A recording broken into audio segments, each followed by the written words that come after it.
क्या आप सब लोगों की नॉसेट की RRB SGPGI D triple SBN KGMU की तैयारी बहुत अच्छे से चल रही होगी।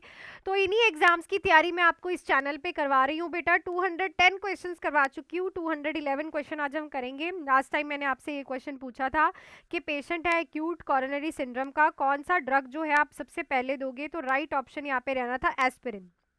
एस्पिरिन जो है ब्लड थिनिंग करेगी, प्लस जो वहाँ पे ऑब्स्ट्रक्शन है उसको कम करेगी, ठीक है ना।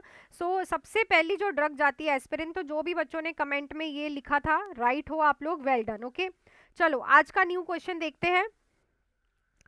पेशेंट है वेंटिलेटर पे, suddenly develop decrease oxygen saturation with absent breath sound on one side.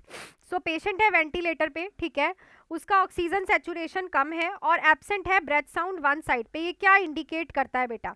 एटिलेक्टेसिस, pleural effusion, tension pneumothorax, pulmonary embolism. So this is the tension pneumothorax. देखो वन साइड पे ब्रेथ साउंड का नहीं होना, ब्रेथ साउंड का absent होना, ये एक hallmark sign है बेटा।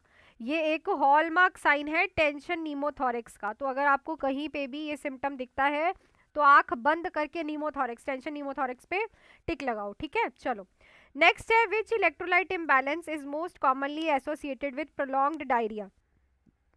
तो अगर किसी को बहुत लंबे समय से डायरिया है तो कौन सा इलेक्ट्रोलाइट बैलेंस हमें कॉमनली दिखता है? Hypernatraemia, hypokalaemia, hypercalcaemia, hypermagnesaemia. So it is a hypokalaemia. Diarrhoea होने की वजह से पोटाशियम लॉस बहुत ज़्यादा होता है थ्रू द फीसेस, तो इसी वजह से पेशेंट में हाइपोकेलीमिया जो है मोस्ट कॉमनली एसोसिएटेड है। नेक्स्ट है, patient with acute MI develop papillary muscle ruptures. तो मायोकार्डियल इन्फेक्शन वाले पेशेंट को पेपिलरी मसल्स होती हैं मायोकार्डियम के आसपास, छोटी छोटी पतली पतली मसल्स, वो रप्चर हो गई हैं। इमीडिएट कॉम्प्लिकेशन क्या होगी? So aortic regurgitation, mitral regurgitation, ventricular septal defect, cardiac tamponade. So जो राइट ऑप्शन रहेगा that is a mitral regurgitation. जो मिट्रल वॉल्व है वहां से जो ब्लड है वो रीगर्जिटेट करेगा, ठीक है ना। मिट्रल वॉल जिसे आप बोलते हो बाइकस्पिड वॉल भी बोलते हो, दो दो लीफलेट्स के साथ बना होता है, ठीक है, इसमें रीगर्जिटेशन होगी। नेक्स्ट है, the earliest clinical sign of acute renal failure. Acute renal failure का अर्लीस्ट क्लिनिकल साइन कौन सा है? Edema, hypertension, decrease urine output, elevated creatinine. So it is a decrease urine output. Urine output का कम होना is the earliest sign of acute renal failure. मतलब oliguria ही आपको बताता है कि kidney is not working properly. देखो किडनी का काम ही क्या है? यूरिन फॉर्मेशन करना। अगर वो प्रॉपरली नहीं कर रही है then this is the earliest sign. ये भी साइन है but these are the late sign of ARF, ठीक है। चलो नेक्स्ट है, patient with Guillain Barre syndrome should be closely monitor for. तो ग्लूलियल बैरर सिंड्रोम होता है असेंडिंग पैरालिसिस पेशेंट को होना स्टार्ट होता है। असेंडिंग पैरालिसिस मतलब पैरों से पैरालिसिस स्टार्ट होता है पेशेंट को ना और ऊपर की तरफ जाता है। तो इस पेशेंट को आप किस चीज के लिए क्लोजली मॉनिटर करोगे? Renal failure, respiratory muscle paralysis, vision loss या फिर सीजर्स। तो it is a respiratory muscle paralysis. जब ये असेंडिंग पैरालिसिस पैरों से चल के वेस्ट को क्रॉस करते हुए रेस्पिरेटरी मसल्स की तरफ आ जाता है देन इस टाइम पे पेशेंट को आपको बड़े क्लोजली मॉनिटर करना होता है, ठीक है। तो राइट ऑप्शन क्या रहेगा? Option number B. Next question पे चलते हैं। उससे पहले बेटा न्यू बैचेस आप लोग मेरे जुड़ सकते हो। 4 मंथ्स का बैच है 2199 एंड 6 मंथ्स का बैच है 3199। इस नंबर पे कॉल मैसेज करके एंड ओनली एमसीक्यूज और टेस्ट सीरीज वाले बैच की फीस है 899 फॉर 2 मंथ्स। सारे ही एग्जाम्स की तैयारी आपको इन्हीं बैचेस में मिलने वाली है, चाहे नॉर्सेट का हो, चाहे RRB, D triple SB, BHU, PGI and CHO.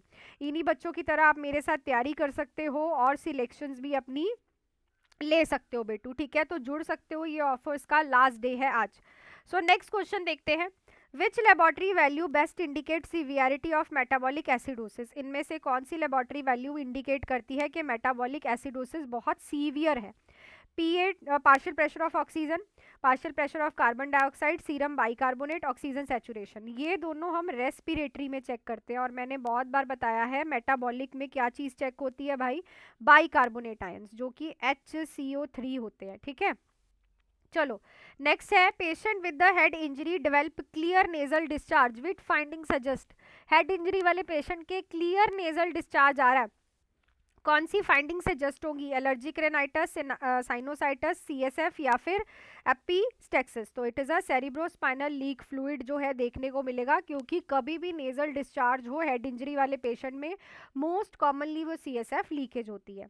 Next है which drug is a antidote of organophosphate poisoning. इनमें से कौन सी ड्रग जो है एंटीडोट है ऑर्गोनोफॉस्फेट पॉइजनिंग की, naloxone, atropine, flumazenil, protamine sulphate. So it is a organophosphate की poisoning का एंटीडोट क्या है हमारे पास, एट्रोपाइन। नेक्स्ट है the earliest manifestation of increase ICP in infants. Infants में पूछा है, ना कि एडल्ट्स में। इन्फेंट्स में अर्लीस्ट मैनिफेस्टेशन क्या है इंक्रीज आईसीपी की, ब्रेडिकार्डिया, बल्जिंग फॉन्टेनल, सीजर्स या फिर vomiting. So it is a bulging fontanelle. याद रखो बेटा, ये देखना आपने पूछा किस में है, उसी के अकॉर्डिंग, नहीं तो आपने जो रट्टे लगा रखे हैं वो होंगे नहीं वहां पे कामयाब, ठीक है ना। तो इन्फेंट में होता है बल्जिंग फॉन्टेनल, ये अर्ली मैनिफेस्टेशन है। नेक्स्ट है patient receiving blood transfusion complains of itching and urticaria, this happens. तो ब्लड ट्रांसफ्यूजन वाले पेशेंट को इचिंग और यूरिक्टेरिया हो रहा है, ये क्यों हुआ है, indicate acute haemolytic reaction, febrile reaction, allergic reaction, circulatory overload. So इस क्वेश्चन का आंसर आप लोग मुझे कमेंट सेक्शन में लिख के बताओगे। तो आई थिंक सारे क्वेश्चन आप लोगों को आज भी क्लियर हो गए होंगे बेटा। नेक्स्ट क्वेश्चन करेंगे हम कल। टिल देन ये लास्ट डे है आज ऑफर्स का, आप जुड़ सकते हो इस नंबर पे कॉल मैसेज करके अपने डाउट्स को क्लियर करके। एमसीक्यू बैच और test series 899 for 2 months, 4 months का बैच भी है और 6 मंथ्स का बैच भी है। रिव्यूज आप देख सकते हो, सिलेक्शंस भी आप लोग देख सकते हो और जुड़ सकते हो। सो मिलती हूँ नेक्स्ट क्लास में। Till then do hard work, make your parents proud and all the best.